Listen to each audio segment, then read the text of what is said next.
I trained this celebrity one time and now I'm responsible for all their success. Yeah. You know, I do it just like the person that I call out. I have maybe 3 photos with Saquon. He does something well. Every now and then I might post a photo. You know?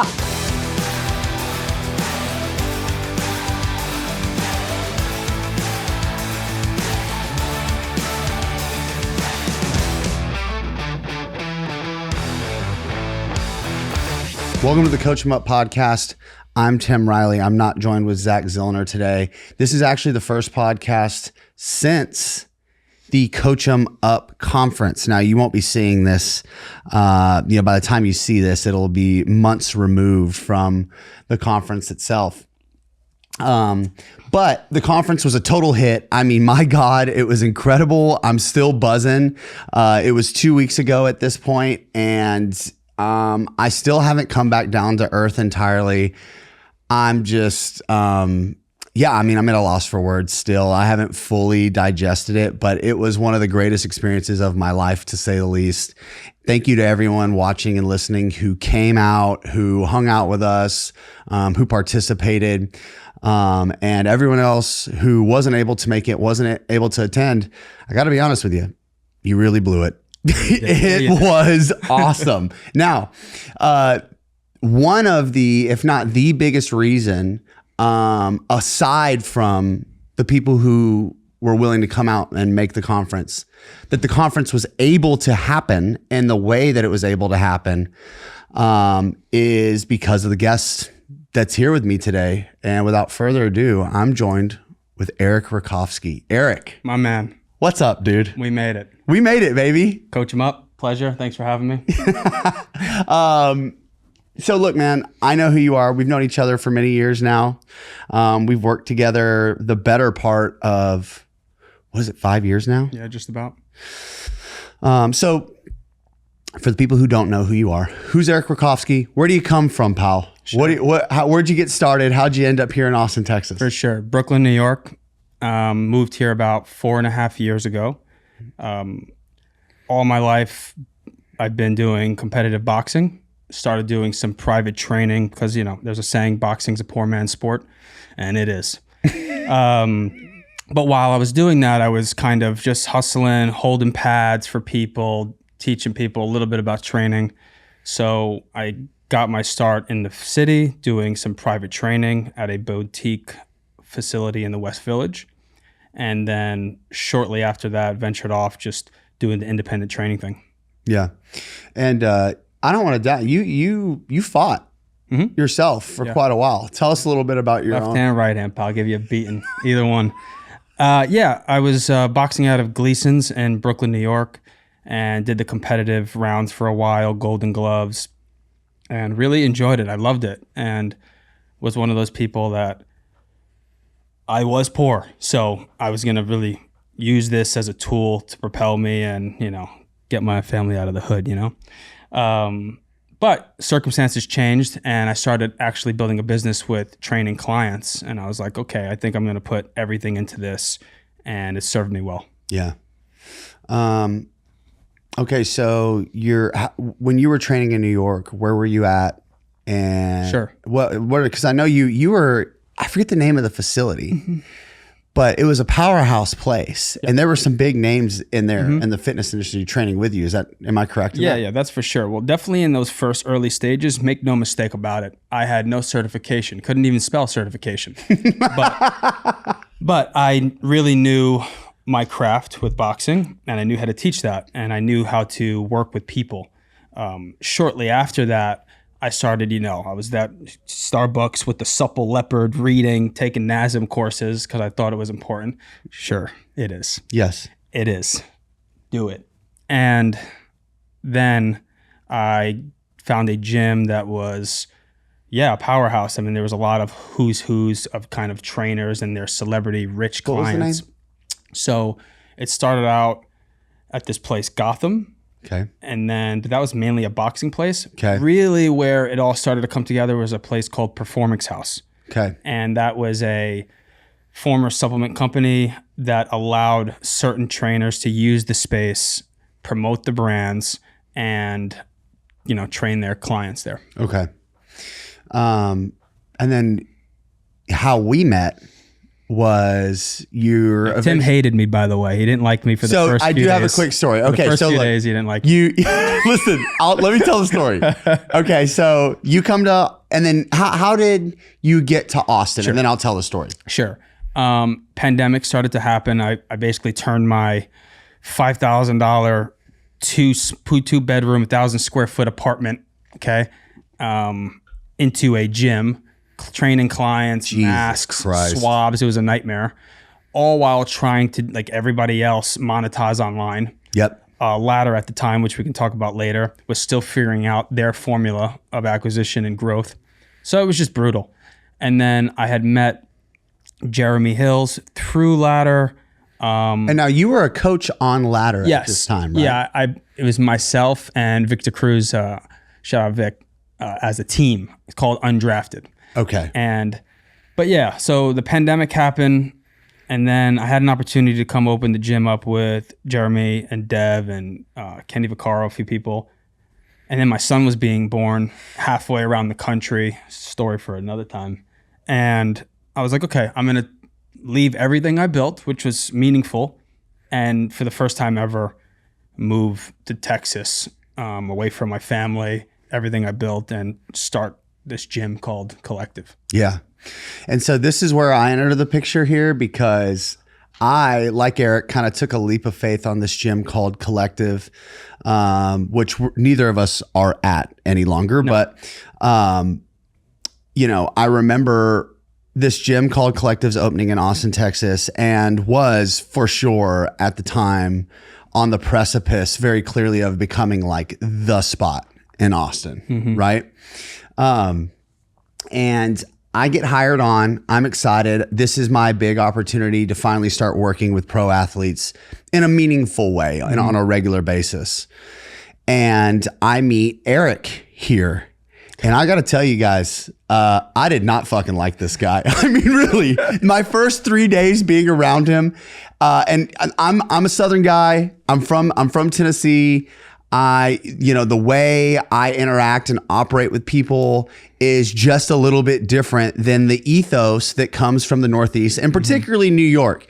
And being from the South, there's this energy that New Yorkers, not all New Yorkers, but some New Yorkers have, where it's like, it's their personality. And like being from New York is a personality trait. And they're like, I'm from New York, so da da da da da. And that always, for me, I was like, fuck this guy, right? And he would say wild shit. He would say things that were just wildly inappropriate, frankly, in front of large groups of people. And I'd be like, who hired this dude? And then the more time we spent together, and by the way, this is a reoccurring theme with me. Often some of the people who rubbed me the wrong way when I first met them, I end up really appreciate and having a really wonderful relationship later, because I choose to continue to give people, more chances than just the first time I meet them. And I'm grateful that that's what happened with us. For sure, me too. You're not the only person that starts this way with me. just to be clear. And so we have this experience at Kollective, and I think this is a good place to start.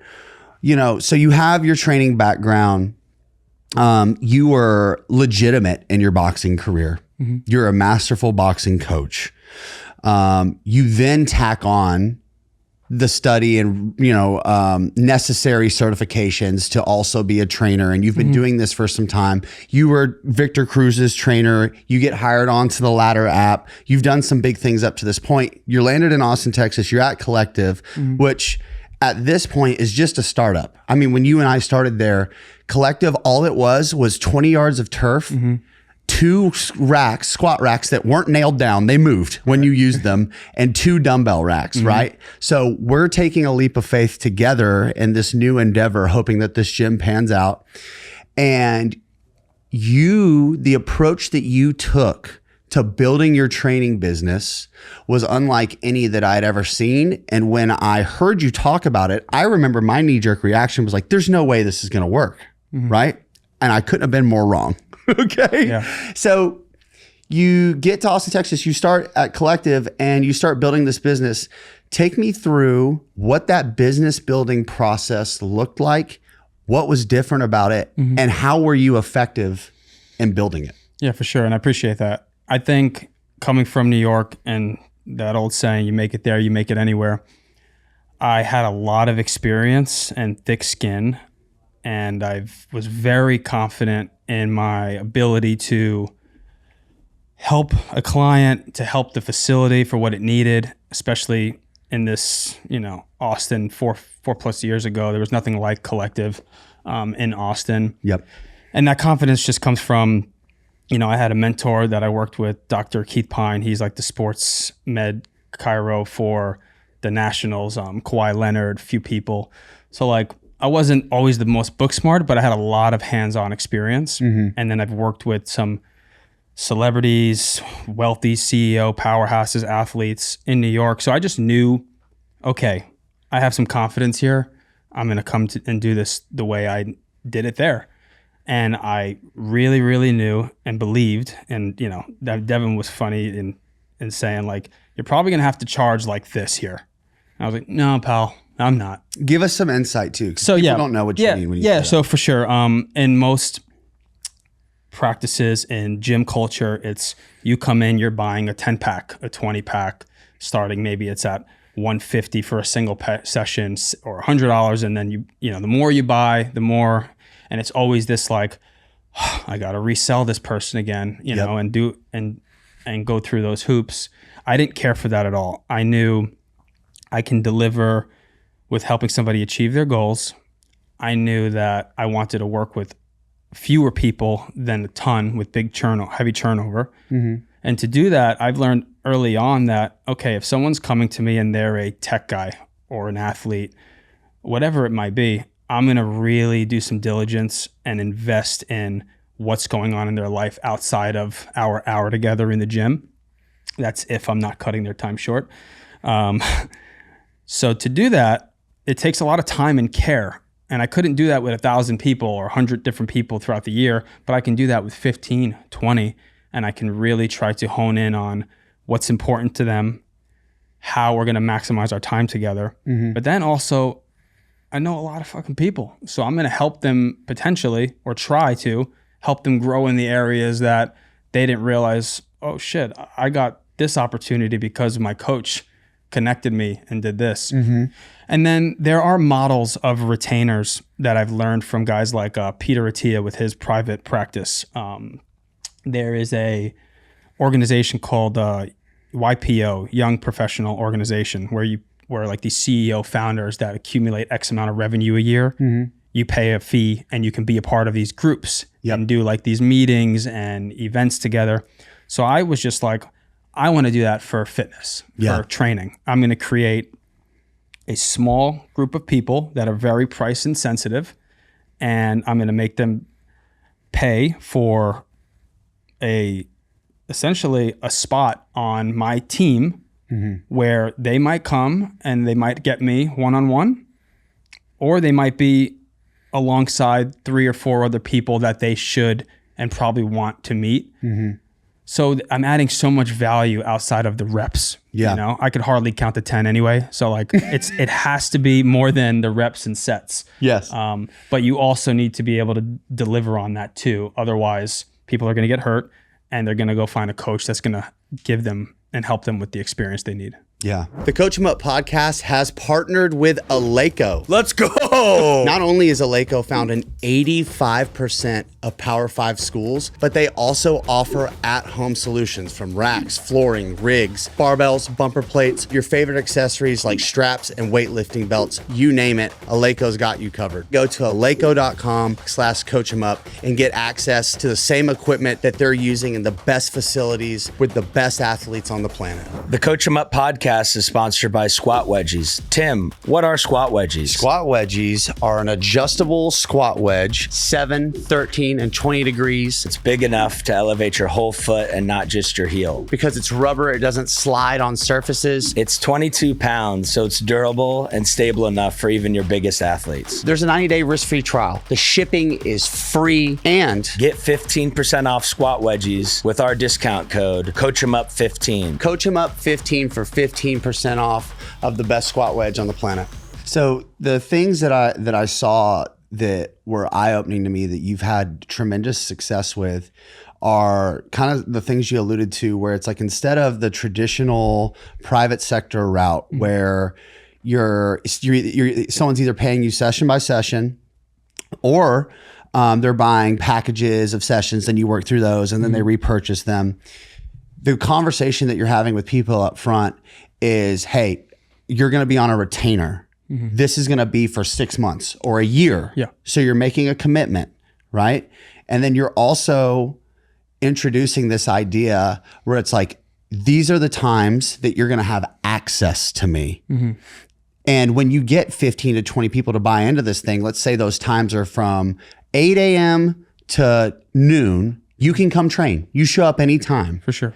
You might be alongside 2 people who are also doing this, or it might be just me and you one-on-one. But the thing that you did well with that is being the conduit, the glue, the thing that eventually binds these people together. And I've seen these groups of friends, businesses, other ventures start because you created this environment where people were placed in a position to work with one another, but then you were also able to help them bridge the gap so that they could build real relationships. And these people are our friends now. And I see it all the time. They're all hanging out together outside of the gym.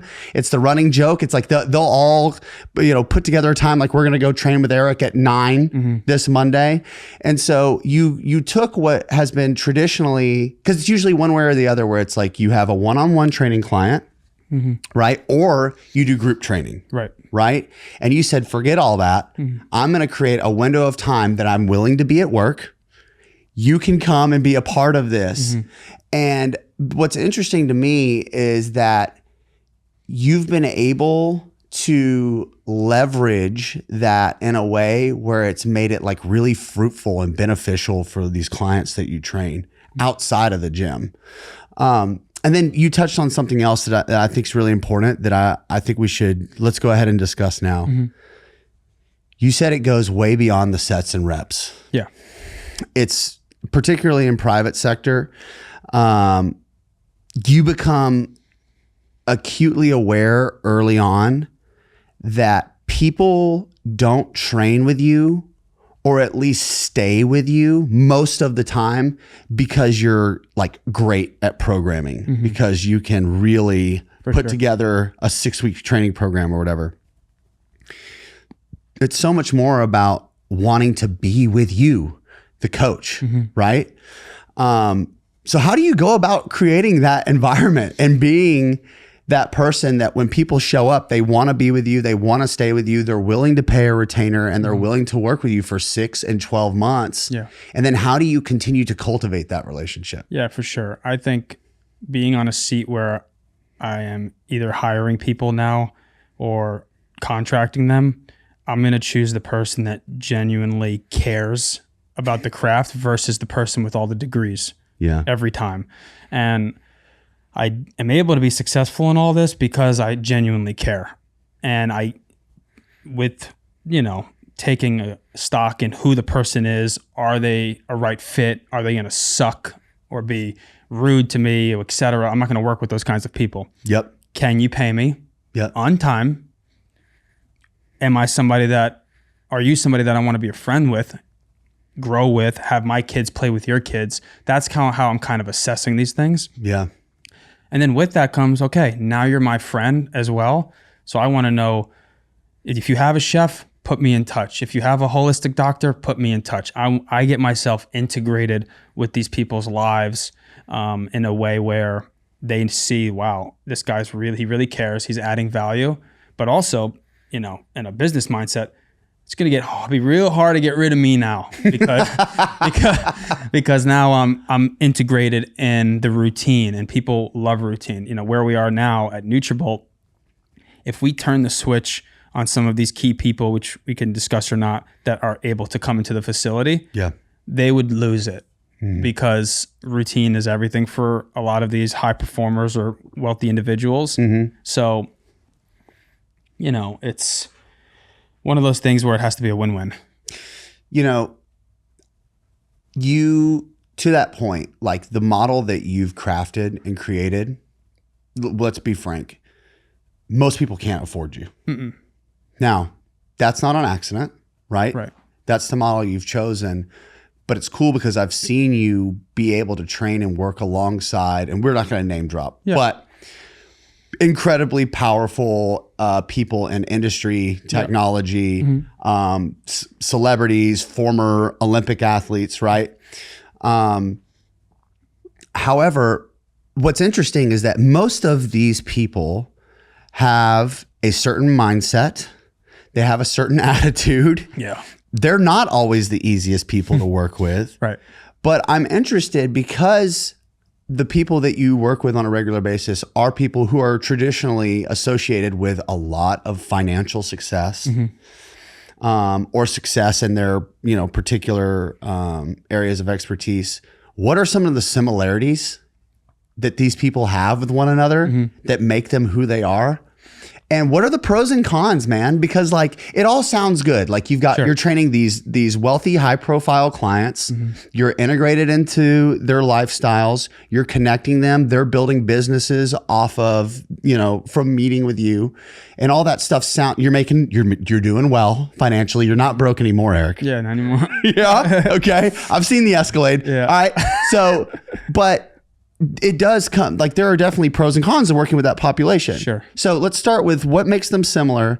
And then like, what are the pros and cons to working with clients who frankly are paying more and expecting more? Yeah. All that sounds exhausting. So the pros and cons are, I say yes a whole lot more than I say no. Yeah. And being in a facility where there's a lot of different things happening that could take priority over my situation. I have to be mindful of everything from when they park the car to when they get in front of me and when they leave, which is like this 3-dimensional chess game that goes on. So there's a lot of time spent up here and on here with phones and computers to make sure that I've thought of everything for them, because part of what makes them them is there's a switch, a quick fuse, if you will. And thankfully, I don't deal with it really ever. A few times when I drop the ball, I'm human. Yeah, sure. But the moment it's not working for them, it is going to be known that this is not working for me anymore, especially if someone's paying 60 to 100 grand a year and they expect things to go. So those are some of the cons. The pros of it is I get to work with these individuals that all are aligned on creating things like real value for the world, the economy, the consumer. Their energies are usually high, and because I weed out quite a few people, but then they also want me to win. So now there's like this mutual benefit. There's this mutual thing going on of winning together, win-win. How can we help one another? Doesn't always line up that way, but I would say the similarities for them are just they want to create, they want to add value, and they're going to show up every time. Yeah.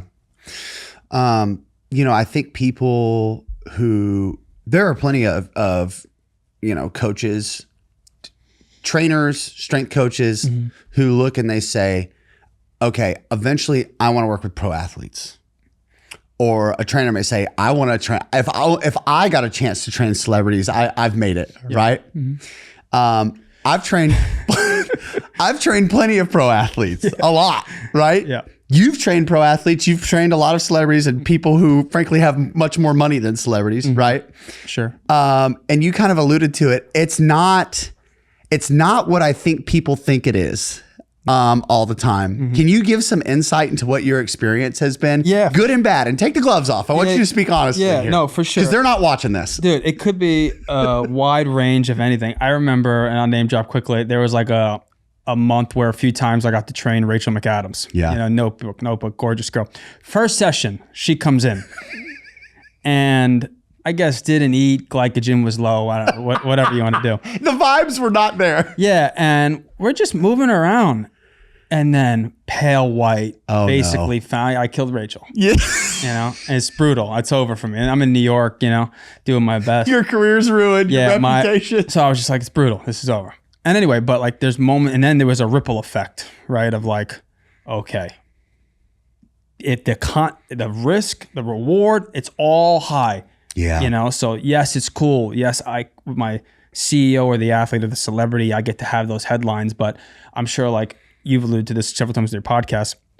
The one time something goes wrong, the Achilles, the thumb, whatever it is, his fault. Yep. And well, we just saw that. His fault. We just saw that in the finals. So Tyrese Halliburton. So guys, this will be a month old by the time you see this. But Tyrese Halliburton popped his Achilles, Game 7. Yep. It had been bothering him. He was advised, to not play, right? But it's Game 7, and he's the ultimate competitor. Guy tore his Achilles, right? And it's been making the rounds on the internet right now about how if he had only trained the way, so-and-so says, it wouldn't have happened, which is total bullshit. As we know. But a friend of the show, Ben Bruno, is his trainer, right? And it is so insane to me how many people are going to his page or blaming Ben for what is clearly just a freak accident, and then like what happens over the course of an NBA season, right? But because he trains Tyrese, it's his fault, which anyone with a real brain who has been doing this long enough knows that's just not the fucking way it works, man. I've met Ben in LA. And so you killing Rachel McAdams and her blood sugar dropping, it's like, Rachel, did you eat breakfast? Correct. Yeah, dude. It's one of those things. And then you have these same thing with the CEO stuff. It's like everybody, my low back, I can't hinge. I don't want to do this. I don't want to do that. And it's like people just put these little things in their minds. And again, it's how do you know? So when it comes to people like the people that we're talking about, high performing people, sure. What you'll find is that oftentimes like they will have their minds made up, and knowing when to push, and knowing when to just find another solution for someone, I've found has become a skill, because I've run into situations where an athlete, they'll look at me and they'll say, "I'm not fucking doing that," right? Yeah, sure. And the attitude that I've found to be most helpful is like, I'm not here to make anyone do anything. Right. If you're telling me I'm not doing that, period, I'm going to find another solution for you. Sure. Right. But I'm sure that was a learning curve for you, right? For sure. In the beginning. It was for me. In the beginning, right? Especially in New York where group fitness is so high and all these things, there is a lot of trainers have a lot of ego. It's my program. It's my way. I'm right. And that's not the case at all. In the beginning, if my client was like, hey, I think I'm going to start adding in Soul Cycle once a week, you can't take that personally. Go fucking ride the bike. I don't care. But people really take it personal. Yeah. And how I navigate it with these kinds of clients, it's like, I know, it's kind of, green, yellow, red. I don't want the session to ever live in the red. I try to just touch it a little bit more each time, depending on what the focus is that day. And because I only work with a few individuals each year, I can read the room. I can see the body language, navigate their schedule, especially if they've been traveling. So you have to be able to be adaptable and not just like, no, you're squatting.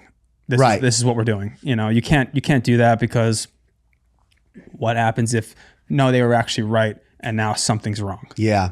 This episode is brought to you by friend of the show, David Gray of David Gray Rehab, creator of the absolute game-changing foot, ankle, and Achilles program. To date, it's helped over 8,000 people, including Zach and myself, get back to running, jumping, and playing pain-free. This program isn't just for athletes. It's also been used by coaches and physios in the NFL, NBA, and Premier League, as well as every other major sport. And if that wasn't impressive enough, you can get the full program 15% off off, lifetime access when you click the link in the show notes and use code TIM at checkout. Zach, what's the best training app on the planet? It has to be Train Heroic. Gone are the days of sending the old crusty PDF. Now we have a sleek new app. It's easy to use. There's videos with descriptions. You get to track and log your weight, your reps. There's a community chat function. You can submit videos. You can get feedback. How about the leaderboard, Tim? I started using Train Heroic first as an athlete and someone who wanted to learn. Now I use it as a coach. Athletes and other coaches can go and be a part of my training community and get results. Whether you're an athlete, coach, or just like to train, use the link in our description to find out how you can train on the best app in the world. And join us on Train Heroic today. Do you ever feel like you run into a situation too where it's like these people are paying a lot of money, and at the end of the day, you are providing a service, right? So, and you touched on the ego thing. Like look, this is just personal opinion here, so take it for its worth. But I feel like training should be a collaborative effort, right? And it should feel like we're both making these training decisions together. And like, sure, most of the time, like the expectation I think is that like I'm the captain of the ship and I'm running the show, but it's not a dictatorship, right? It's more of a democracy. For sure. And I've found that when you're working with high performers or you're working with high level athletes, it really, for you to have a sustainable relationship with that person, it has to be even more so. Oh yeah. It can't be your way or the highway for two reasons. One, it's not enjoyable. It's not enjoyable. It's not fun. There are almost always other ways to get a particular stimulus or get what someone's looking for without making someone do something. For sure. And then here's the other thing that I think doesn't get talked about enough because it makes people uncomfortable, but they can go pay money and train somewhere else. And if you can't figure it out, motherfucker, somebody else will. 100%. You know what I mean? And that's just the reality of the situation. And I think something about that when that topic gets brought up makes people squirm a little bit because there's this notion that by taking that into consideration, it sort of like stands the purity of the training process or something, for sure. which to me is short-sighted. But what's been your experience with navigating that as well? Yeah, well, just to touch upon that last thing you said, you know, it comes down to everything. We all want to see me, hear me, pick me, don't leave me. Yeah. Right. So it's like people are going to squirm with the idea of, you know, if someone leaves and does something else. Yeah. You know, I've had trainers like, I don't understand. I showed up on time. I had the program for them. Like I was doing their macros. But I'm like, yeah, I get all that. But they paid for a friend. They paid for a companion. You know, that's also a part of this game too, hospitality. Yeah. And you have to really understand that it's not all about X's and O's and the sets. This is a hospitality game by far. And then how I navigate it is, again, it is a learning curve and it is very collaborative. And I'll kind of have a plan for the most part, but a lot of times it's, how you feeling today? What are you thinking? What did you do yesterday? What time did you get in? Things like that. And again, just reading the room. You do a great job of this when you're training on the floor with the athletes. You know, people have it in this mind. It's like, I did the set, 15 seconds, I need to go again. Yeah. No, you don't. Take a breath, take a lap, you know, sit down, banter a little bit. Start when you really are ready to give it maximal effort, you know, versus the, okay, I need to go now. There's moments for that, but otherwise keep it collaborative, keep it enjoyable, something that they're going to want to come back and do more and more. I think this brings us into a large part of the conversation I wanted to have with you, where like we've in conversation, like laughing and jokingly, it's like you've been like, listen, I'm not the best trader, right? The X's and O's stuff. Sure. But what you are elite at, dude, is all the things you just touched at, which is like being able to check in with people, having a high EQ, understanding and reading the room, getting a feel for that person, knowing what's going to be appropriate for them session to session, building those relationships and keeping the vibes high. Yeah. When I see those groups of people training, dude, like everyone is having such a good time and they're getting good work done. For sure. I think it's easy, particularly when trainers and coaches get started, to focus so much on the X's and O's, and all, like the intent is good, right? You want to be the best coach you can be. Sure. But I don't think enough gets communicated about what it actually means to be a coach and why people choose to show up over and over again and what actually impacts people and makes them want to put forth high effort. For sure. Can you talk a little bit about, forget the X and O stuff. Yeah. How are you able to cultivate that environment and prioritize those things? Because it's clearly worked. Yeah, for sure. And I would say like it's important to, as a coach, ask yourself, am I a guy that's going to just constantly be talking about knee flexion, serratus, hypertrophy, all the, frontal lobe? Maybe do that. But also, if you're not that guy, which I don't want to be that guy. Yeah. Not that guy, pal. Not that guy, pal. I'm not that guy. What a video. Quick little, like, that thing will get you going every time, It is solid. Solid. You should have that guy on here. Find him. But anyway, yeah. So the hospitality thing, there's not so much literature you're going to read on how to navigate all these different walks of life without just going out there and doing it. Yeah. And because I was never a group instructor, especially in the city with so much foot traffic, I've probably worked with over one-on-one multiple times each 2,000 different humans. So you get like a lot of variety and diversity, and you're able to kind of navigate and be a chameleon when you need to, shift, adapt, grow with them, challenge them. And there's always like this fine line of like the banter, giving them shit, when I'm pushing them too much. I will say you shit talk your clients more than anyone I've ever met in my life. Which was, by the way, one of the first things that was like a total, I was like, I don't fucking like this guy, like the way he talks to, but like, as I've grown, like what I've come to understand, cause like, in my sessions with athletes, we're all talking shit. It's the best part. Yeah. Is just chirping, I think with individuals, they feel, with certain individuals, high profile or not, wealthy or not, they're all in their matrix. They have their big schedules. Everybody is yesing them, rose petals, and all that is great. But really what they want is like, whoa, they want to you got to wake them up sometimes, like, pal, I can reach out and grab you at any time, Yeah. Let's bring it here. We're right here. You got more money than me, but we're right here. Right. And also that camaraderie, they're missing that in their life too. Yeah. So you have to humanize them as well. They may have money, it might be exciting. I think when a billionaire walks in the room, people perk up like it's a pretty girl, because it's like, whoa, the Messiah. Yeah. There's an element of hope. Oh man, how do I get close? Will they give me the money? Yeah. And well, I've seen that with your clients. I've seen clients walk in, the entire dynamic of the room shifts, and you'll, like, the first thing you'll do is be like, they'll walk in and they'll be wearing some dumb fucking shorts. You'd be like, you wore those? Nice shorts, pal. Yeah. And I love it. Yeah, for sure. Or just like everyone else is going to run up to them.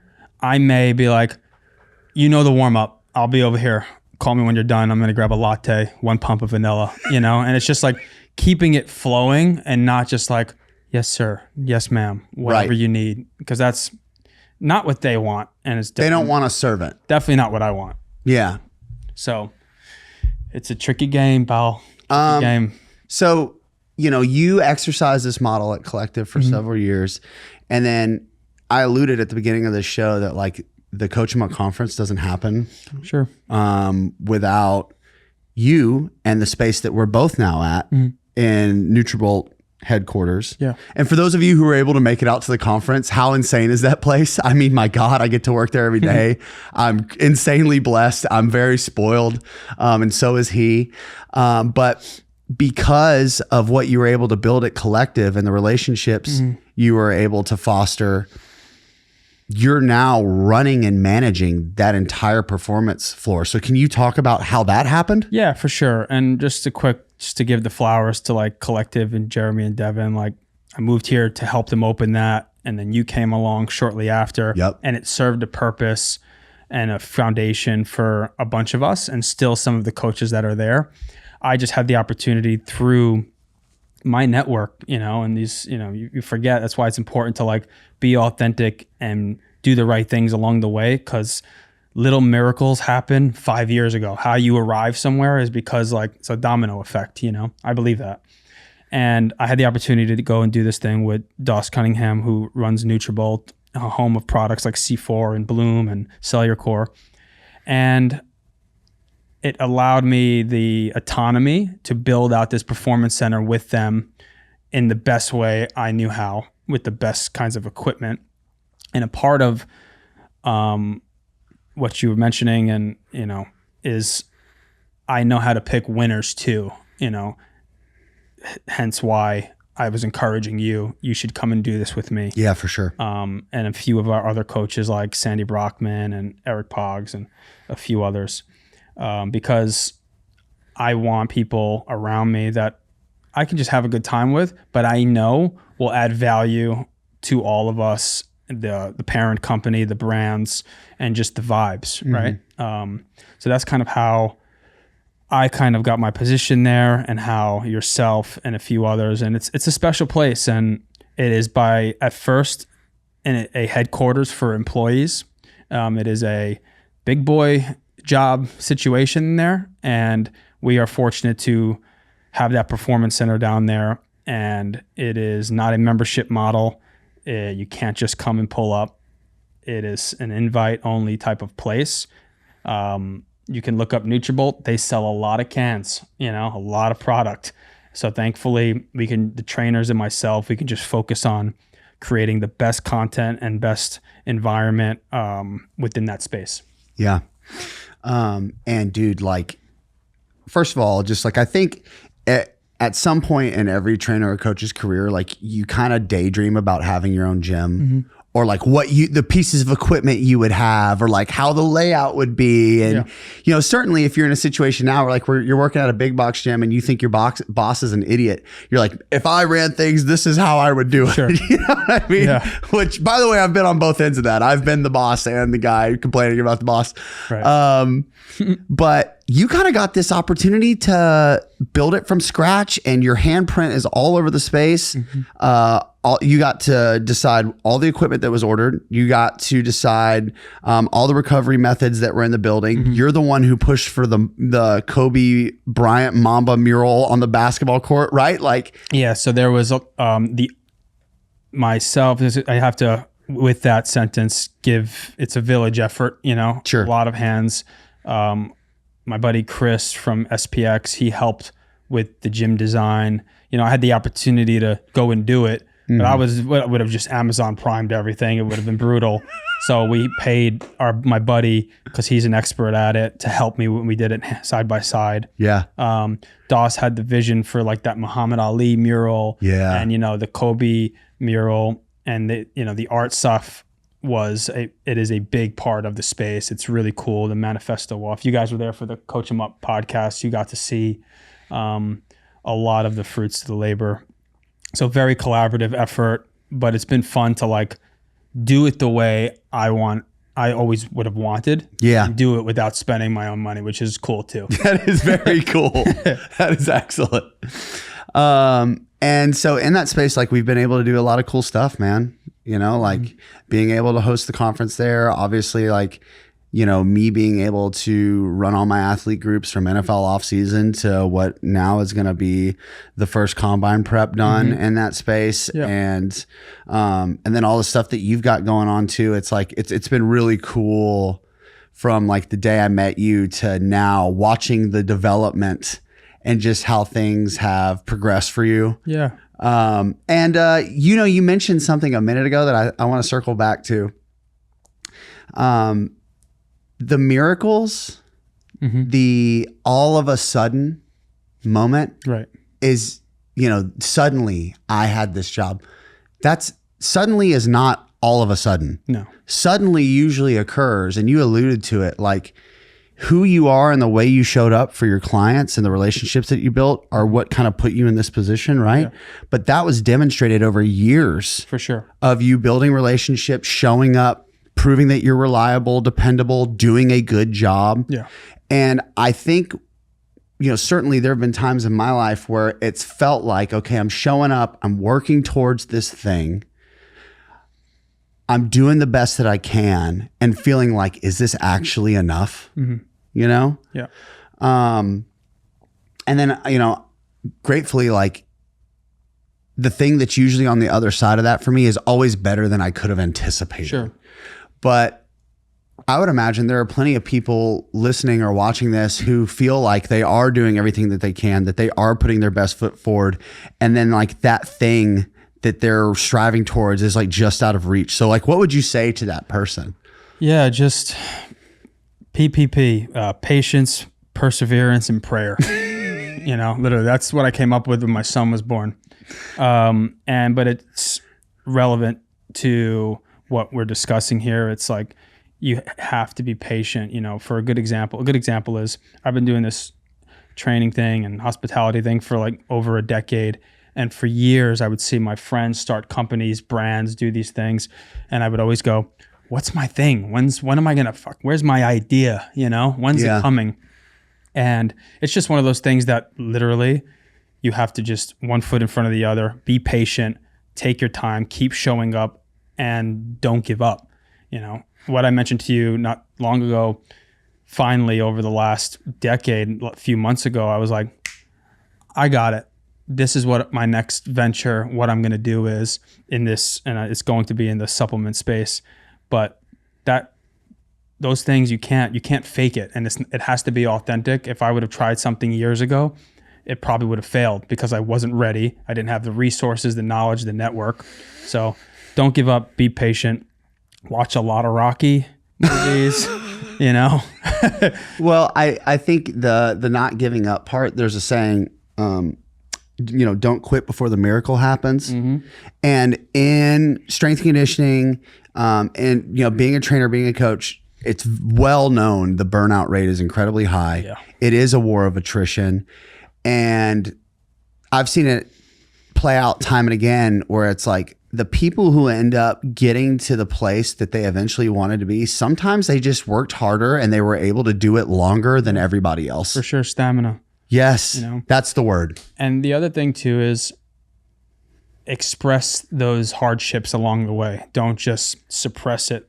I express vulnerability all the time. I'm fucking up left and right and get sad, toss and turn at night. And there's been plenty of those along this last decade. So it's like, figure out a way, and that's a part of the collaborative thing with your clients. Don't trauma dump on your people. I'm not saying that, but build a relationship where you can express wins and losses and be in the moment with them because, you need them as much as, they need us. The Coach 'em Up podcast is now powered by Vald, the global leader in human measurement technologies. Whether you're working with elite athletes, Gen Pop, or return to play populations, Vald's tools are designed to give you objective, actionable data to help drive your decision making. From Nord boards, force decks, and smart speed timing gates, all which I use, Vald helps you measure what actually matters. Their technology is used and trusted by the NBA, NFL, EPL, and NCAA, as well as thousands of high-performance clinics and facilities around the world. If you're serious about performance, recovery, or precision coaching, Vald gives you the best tools to test, assess, and improve. Because remember, if you're not testing, you're just guessing. Follow the link below to learn more and request a demo. Let's get to some segments, dude. Sure. Okay, Eric.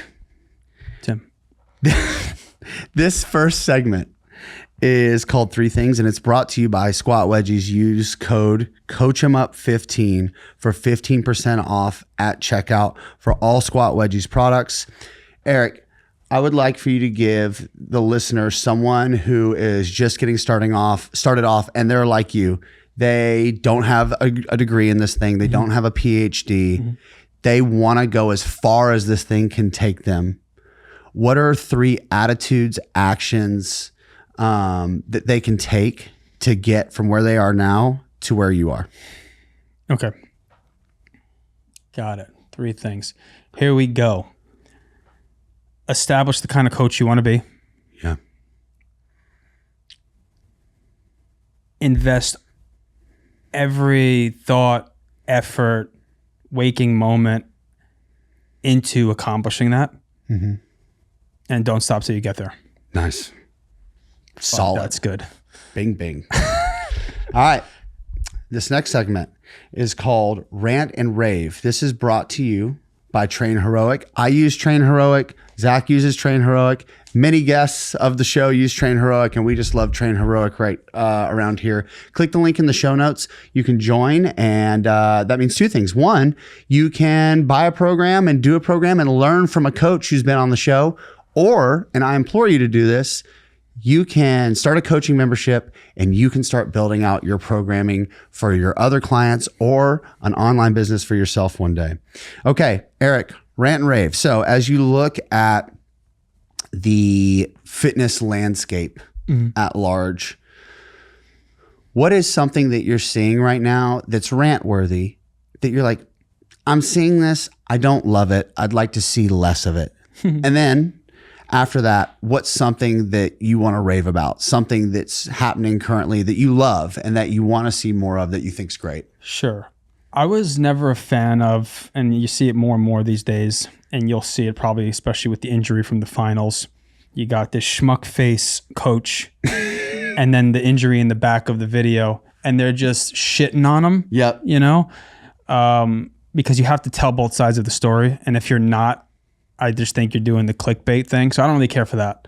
But I get it. Get your views, all that, blah, blah. Piece of shit. Yeah. So what I do like, though, is this uprise in community around health and wellness, whether it's the run clubs, these different gyms that are opening up. Kollective did a good job of this. We're making it like a one-stop shop HQ, where you can go and do your work, meet people, connect, collaborate. So this uprise of fitness and wellness, whether it's the ladder apps or the Train Heroics, like it's bringing all these different connectivity points for people to get aligned, win, share, grow. So I like that a lot. Yeah, I agree.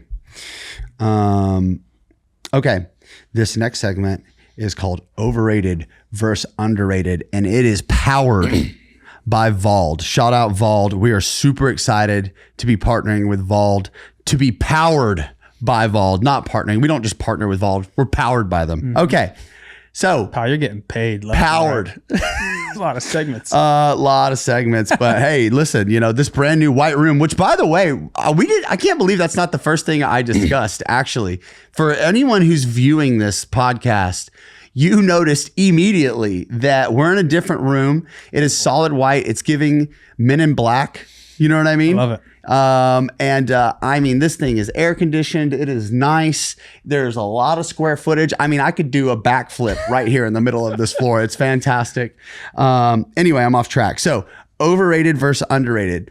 What are some concepts, ideas around what being a coach is, what being a trainer is, that's overrated? And then on the other end, what are some ideas, concepts, philosophies around what being a coach is and isn't that is underrated? Okay. So the underrated point, if I may start there, Absolutely.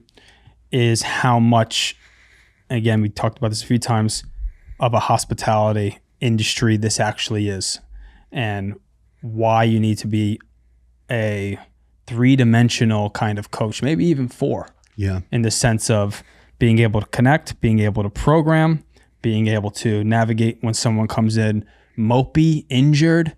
It requires a lot. And if you just think about, I need to have the best program of all time and people will stay with me and you know, have my program, you're wrong. It's not going to work.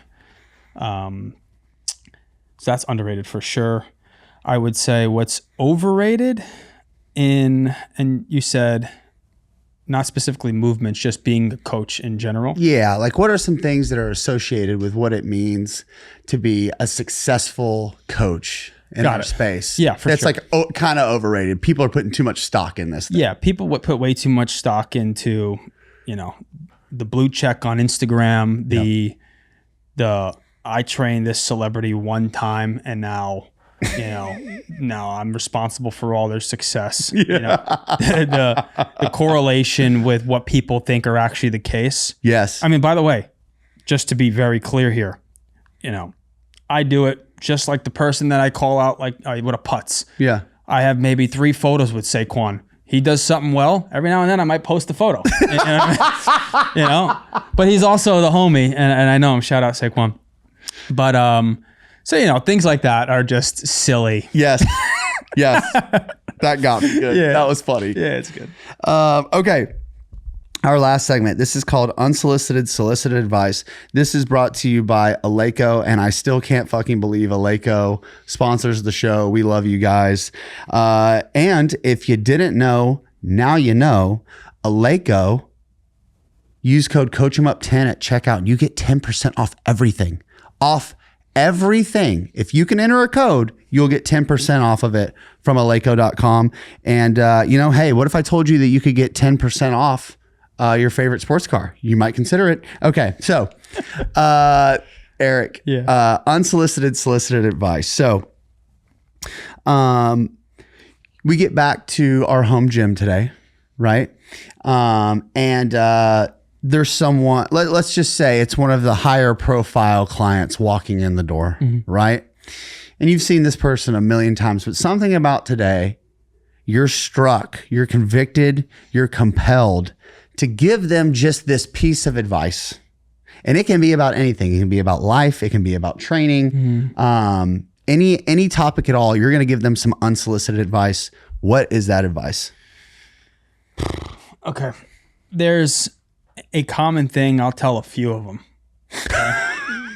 which is give yourself some grace. And I'll be very clear sometimes because people vent. You won, pal. You're rich. You got kids. You're healthy. Body's working, I'm sure. Yeah. You won. Don't compare yourself to anybody else, which brings me to the other point of imposter syndrome. It's a real thing. We all have moments of it. You want to win. You want to be great. I get it. So I commonly and often will be like, give yourself some grace and stop comparing yourself to somebody else. I think pros and cons for some of these individuals that come into the space with us is they get excited about who's around them, and just to be in the space in general, but they also will compare. Yeah. So that can be tricky. And, thank God I don't have imposter syndrome, Yeah. I'm very grateful for the position I'm in and where I may go in my life. I believe that. But if I sat there every night, when am I going to have the ocean view? Yeah. When am I going to have the plane? Yeah. You'll kill yourself. It's not good. It's not healthy. So give yourself some grace. Don't compare. Eric, thank you for coming in today, dude. Thanks for having me, buddy. This has been a blast. Yeah. And just real quick, I just want to say, one gentleman to another, a scholar, I am proud of you. I'm so thankful we get to do this stuff together. And it's not always clean, pretty, or fun, but it's a treat. It's awesome to see what you're doing with Coach 'em Up. And I'm betting on you, pal. To the freaking moon we go. I appreciate you, man. Yeah. Thank you. Thank you. We're chartering on the way, by the way. Where can people find you, connect with you? What's the best place to get in touch with you? Sure. Don't. No, I'm kidding. I'm on Instagram. Eric Rakofsky 1, is mostly where I'm at. I have TikTok too, but to be honest, they flood my feed with war and crime. So I don't even use it anymore. You're out. God, it kills you. So I would say Instagram is fine.